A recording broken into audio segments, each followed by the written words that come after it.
Hello and welcome back. I'm Joseph Hoffman, and in this lesson we'll be learning to play the left-hand part for the first movement of Sonatina in G. Are you ready? Let's check out the score to get started. All right, we're back in the score for Sonatina in G, first movement. Now we're checking out the left-hand part. Can you tell me the interval you see here on this first two-note chord, left-hand part? You said a third, you're correct. And what interval do you see here next? If you said a fifth, you're correct, and then that goes back to a third. Now, let's try to play this. On your piano, can you play that third? It's G and B. And then, is this correct? No, what am I doing wrong? I need to remember that because of our key signature, all Fs are sharp, and so this is actually the correct fifth. If it were this, we'd call that a perfect fifth. When we sharp that F, it pushes those notes just a half step closer together, which is called a diminished fifth. Now that diminished fifth has a very unique sound, which to most ears we would call dissonant. Remember, dissonance is when two notes don't feel totally happy. Some notes that are dissonant, like this is a very strong dissonance. Also, those notes aren't totally happy together. And this diminished fifth also has some dissonance to it, and it wants to get back here. When the notes sound beautiful or peaceful together, we call that consonance. So we have consonance, dissonance, consonance. Beethoven uses dissonance all the time to create tension and excitement and interest in his music. It's always going from a peaceful sound to a more dissonant sound, and then always coming back home to that peaceful place. As you play, I want you to listen for those moments of tension and then let that resolve. Now, more intervals to look at. Can you name these three intervals starting here? Go. If you said fifth, fourth, third, great job. It's helpful to notice that bottom note stays anchored, and it's just the top note that's moving down, A, down to G, down to F sharp. And then down here, this is a special pattern that we've seen in the past. Do you remember what this is called? If you remembered Alberti bass, great job. When you have this kind of pattern with a broken chord where the pattern goes bottom, top, middle, top, that's called Alberti bass. It's a special pattern that's often used in classical style music. It's just a G major triad that's played in a special fancy way. So we've got some Alberti bass here, and then let's wrap things up with a little more interval analysis. Tell me the interval from here to here. If you said an eighth or an octave, great job. What about from here to here? If you said a fourth, you are correct, and then goes back down a fourth, and then it finishes by dropping a fifth. And that's such a common pattern, right, that we've seen so much. I hope you have this pattern memorized. Remember, a fifth plus a fourth builds a nice octave span. It's often used in classical music. Now, pause the video, and on your own, I'd like you to go through and learn measures 1 through 8, left-hand part, then press play, and we'll check it out together.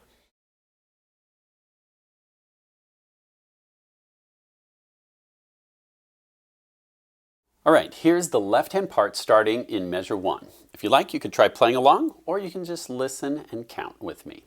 Here's 4 beats. 1 and 2 and 3 and 4 and 1 and 2 and 3 and 4 and 1 and 2 and 3 and 4 and 1 and 2 and 3 and 4 and 1 and 2 and 3 and 4 and 4 and 1 and 2 and 3 and 4 and 1 and 2 and 3 and 4 and 1 and 2 and 3 and 4 and. Now, if that matched what you played, great job. If you need more work with that to fix any mistakes that you noticed in your own playing, feel free to pause and spend some more time on it. Otherwise, let's now look here in measure 5. Here's our Alberti bass pattern. And sometimes when you do Alberti bass, it's helpful to think of this kind of rotation or rocking motion. I want you to grab a pretend knob on a door, like one of those doorknobs, and just try turning that doorknob and feel that rotation motion of your wrist. And as you play Alberti bass, there's a little bit of that rotation feeling as you play. It's not a very big motion, but there's a subtle rotation in your wrist and arm as you do Alberti bass. Okay? So just think about that as you're practicing that Alberti bass section this week. But for now, let's take a look at trying to put it hands together. One thing I want to remind you of is respect the rest. Notice here in the left hand, starting beat 2, there are rests. So you've got to float your left hand up as your right hand plays those little 2-note slurs. And then we play together again. Then the left hand has to float up again. And that float up is a good time to get ready for that Alberti bass. As your right hand is doing this, your left hand is preparing.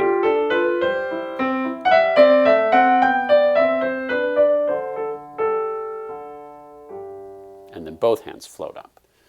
Now, it may take you a few days to figure this out hands together, and you're going to have to go very slowly at first.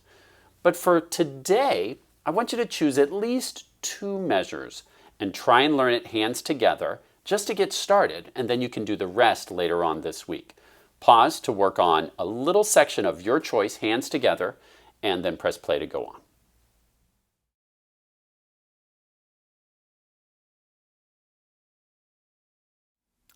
All right, now let's check out the left-hand part for measures 9 through 13, 14, 15 here. I want you to just scan this line and tell me what you notice. Probably notice some patterns here. I want to look at the bottom note of this pattern. What do you notice about, and then same thing over here? It's really, really helpful to try and identify patterns before you learn something. Do you notice that bottom note is always staying on D? The only thing that's changing is this top note. We start off with the interval of a third, right? Don't forget the F sharp because of the key signature, and then that steps up to a fourth, and then finally we go up a fifth. Okay, and then this pattern I'll let you figure out for yourself. And then down here, what happens?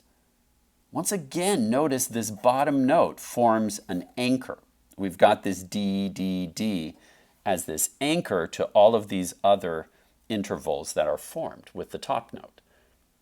Pause the video and on your own, try and learn measures 9 through 15, left-hand part, then press play and we'll try it together.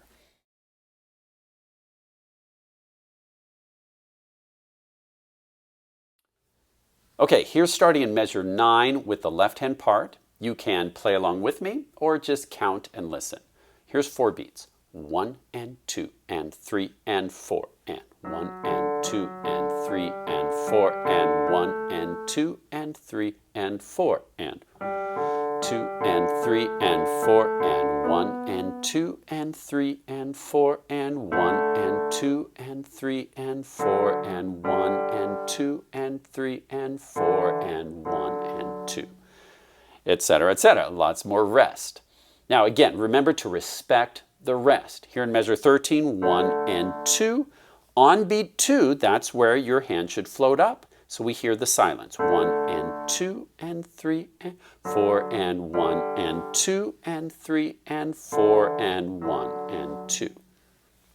Also, in measure 9, this is another great place to practice this idea of rotation. When these notes are going back and forth, whenever you go to that pinky, you can do a little rotation to the left, and then when you go to the alternating note, a little rotation back. All right, pause and work on that rotation in measures 9 through 12, and then work on these wrist floats in measures 13 through 15, then press play to go on.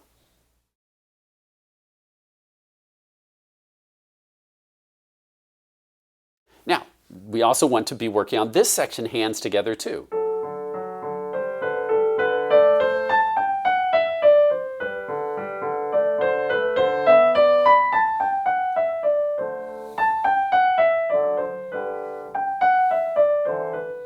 The tricky thing is respecting the rest. It's hard to float one hand up and create silence while the other hand is still playing. It's going to feel kind of like patting your head and rubbing your stomach. So make sure you respect the rest, and it can help to go very slowly at first. 2 and 3 and 4 and 1 and 2. Right on beat 2 is where the left hand floats up. And 4 and 1. Okay, if you go slowly enough, it will give your brain time to figure out where to float this hand, where to play with this hand. It's a lot of coordination. So go super slow.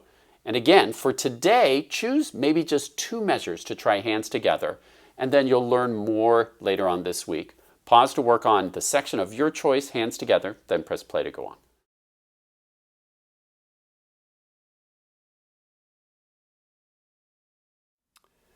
Now, let's analyze the coda, which begins here in measure 25 to the end. We have these broken chords. Here's the notes that are formed by this pattern in measure 25. We have a D, an A, and a C, which is part of a D7 chord, which also includes an F sharp, but it's just left out from this chord. These 4 notes together form the 5-7 chord, which we've been talking about for a long time. If you've been doing my lessons all the way back from the beginning, you may recall a song that has a 5-7 chord.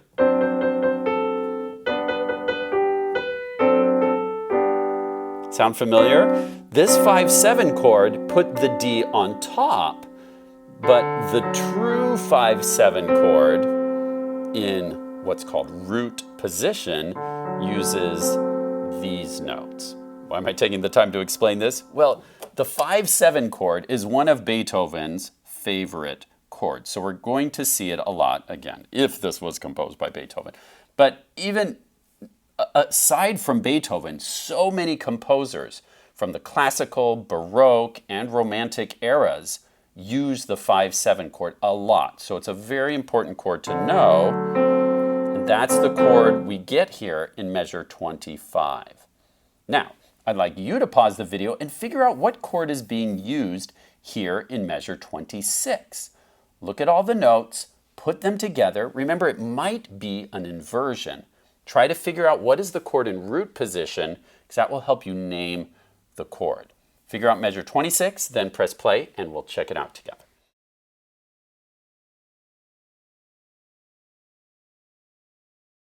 All right, in measure 26, we have a D, we have a G, and we have a B. And I rearrange them in root position order. G is the root. You can tell it's an inversion when you have a 4th and a 3rd. Then you know that it's some triad in inversion. I put the D on top. That shows me we have a 1 chord, the G major 1 chord. Since we're in the key of G major, the G major triad is the 1 chord. Probably the most important chord in a piece, the 1 chord. It's home base. Now, pause the video again and figure out what chord is in measure 27, then press play and we'll check it out together.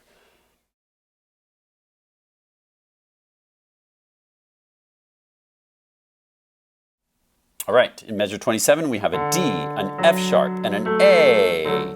That's a D major triad.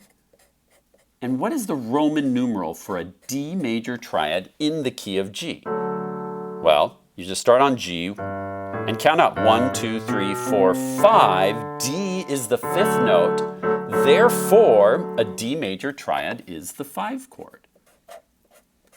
It's just one note away from a 5-7 chord. The 7 chord just adds this extra note, and it's called a 7 chord because of this interval. It's a 7th. It forms the interval of a 7th. But if we leave off that top note, it's just a plain old 5 chord. Now, if we look down here, starting in measure 28, we see some of these same chords again, but I'm going to let you figure this out. And in your own music, maybe you can mark these chord symbols. You don't have to write all the letters. If you just want to mark 5-7 or 1 or 5, go through and identify all of these chords through measure 31, and then go ahead and try and figure out this last part. This also forms a chord. These last 7 notes of the left hand form a triad or chord as well. So analyze that, and then go ahead and try and learn it, and then press play, and we'll check it out together.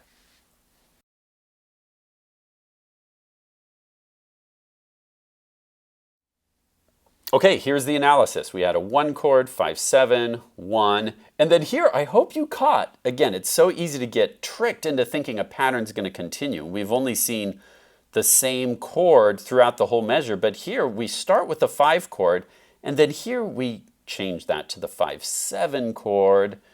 And then if you analyze this, we could have analyzed that as a 1 chord right there. It's just a G and a B.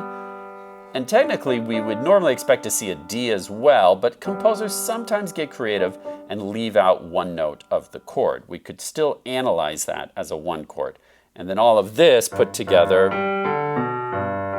is spelling a 1 chord as well. Now, every time you're learning a new piece and you come across something that looks like a broken chord or a blocked chord, please take the time to figure out and analyze those chords. It will help you learn it a lot faster. Now that we've figured out these patterns, pause the video and on your own, try and learn this left-hand part, starting up here actually in measure 25 to the end, and then press play and we'll check it out together.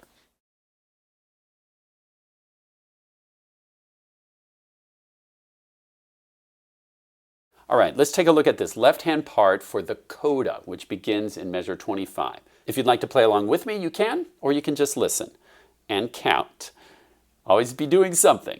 Here's the 4 beats. 1 and 2 and 3 and 4 and 1 and 2 and 3 and 4 and 1 and 2 and 3 and 4 and 1 and 2 and 3 and 4 and 2 and 3 and 4 and 3 and 4 and 1 and 2 and 3 and 4 and 1 and 2 and 3 and 4 and 1 and 2 and 3 and 4 and 1 and 2 and 3 and 4 and 1 and 2 and 3 and 4 and you could hold it extra long because of the fermata. Now, did you notice in the music the Poco rit, which stands for ritardando? Poco means a little, ritardando means slow down gradually. So we're going to slow down gradually a little bit because of the Poco there. Now, when you're ready to tackle the Coda hands together, you'll get this.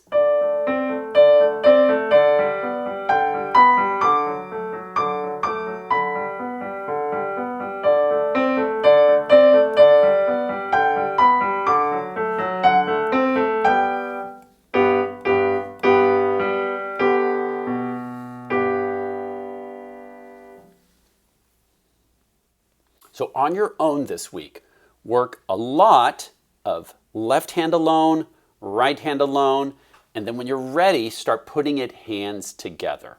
Go very slowly at first. Be sure to count. Be sure to find the hardest sections and repeat those over and over again. For example, here in measure 7,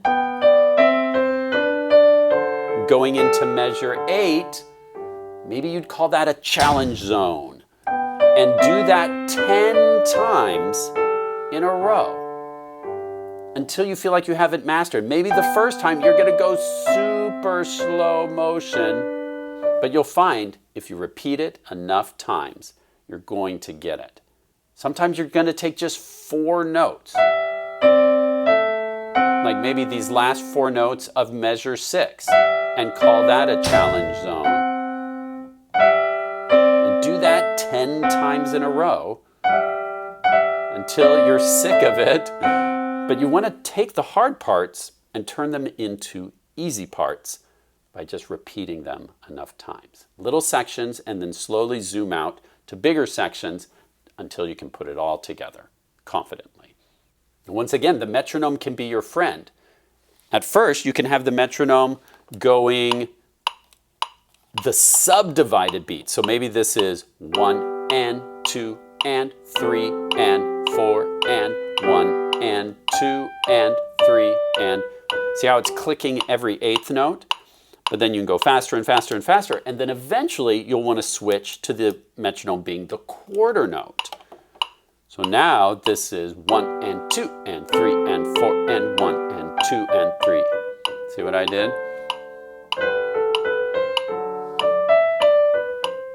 So now this is the quarter note beat.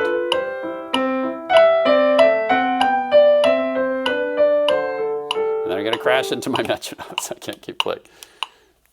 Great work learning how to play Sonatina in G, first movement, left-hand part. Thanks for watching and happy practicing. Everyone, I need to talk to you quick. Quiet, please. Quiet. I have something very important to tell you. Sharky just told me that he's going to be looking for a new victim, someone new to chase. It was Chef's idea. No, that's not true. Just ignore him, please. In fact, that's my advice to you. Just ignore him. Sharky may try to scare you. He'll try to get you to run. But that's just what he wants. Ignore him, and he'll leave you alone. Okay, that's all. Good advice, Chef. Thanks, Princess. Hey, have you seen Baby? No. Uh-oh. We need to be sure to tell her about Sharky. I wouldn't worry about Baby. You wouldn't? She can take care of herself. If you say so.